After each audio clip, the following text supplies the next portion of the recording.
Sorry, had to test the microphone just a little bit. Alright, since we have a sports thing today, I want to make a sports reference. When we're flipping through a television channel and we see a sports game, how do we usually know what kind of sport it is? Sometimes you might see a soccer ball, sometimes you might see a basketball or a goal. These are actually, for us, our types of visual aids. And that is Richard's project this evening, getting comfortable with visual aids. Because as people, we tend to recognize pictures or items faster than we do with words. So as Toastmaster speakers, it's very important for us to learn how to use different items and visual aids on the stage. Not like most of the professors in NCKU who uses PowerPoints filled with words. We need to learn how to use more active items in your speeches. And I think Richard did an excellent job today. Everyone, please give him a round of applause. Because let's go to how he talked about during the speech. He talked about acupuncture points. Now, choosing the topic for a speech is really important. Today he was talking about visual aids, but acupuncture point is something that you can't really see very clearly. So for me, I think this was a great challenge for Richard.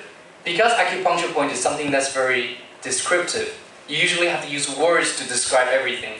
It's very important to use the right amount of visual aids on the stage to be able to help everybody in the audience understand what he's talking about.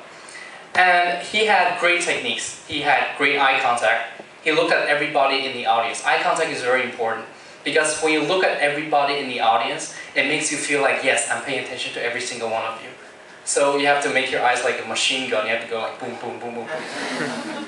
And also he had great body gesture. Great body gesture doesn't usually mean that you have to go your hands like crazy, wave them all over the place. It usually means that you have to wave them just the right amount of speed and accuracy to emphasize your points. And Richard did a great job at using Tim as one of his main visual aids today. Because normally people use see like, okay, PowerPoints or you have big words on the blackboard. But using an actual living item or using something that's more visual for the audience is much more interesting. It makes speeches come alive. Although I think you did an excellent job in your speech, I still have to give you a few points for improvement. First one is, I think, is the positioning of Tim and the PowerPoint. He had a few of the pictures on the PowerPoint and Tim was standing right in the middle. Now this was a slight mistake because Tim actually blocked some of the pictures. So beforehand, as a speaker, you need to learn if your visual aids will clash with each other. So try to test out the PowerPoint and your visual aid before you start your speech. And another thing is, I think you need better responses.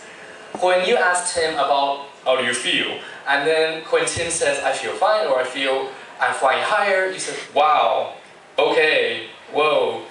Try to vary your responses better. Say he feels high. Try to act it out just a little bit. This is more of a suggestion. And another thing I think as an evaluator I have to apologize for because Richard came to me 2 times during the week. Although I think I try to work with him in every part of the speech, I had neglected one point. Although it's a great speech, and he explained a lot of the acupuncture points very well, the main problem is he didn't have a strong conclusion. It's a good speech, it is. It's great for teaching people how to use visual aids. However, usually in a speech you need to let it lead to a certain point. You talk about all these acupuncture points, but what is the main idea you're trying to convey to the audience? So when you're writing a speech, never forget there has to be a main point to your speeches. But all in all, I think you did an excellent job at adding different sorts of visual aids in your speeches. And just working on the conclusion, I think with the visual aid techniques that you have learned during a speech, you can have an excellent C9 and C10. So I look forward to your next few speeches. Everyone, thank you. Back to GE. Okay, and as we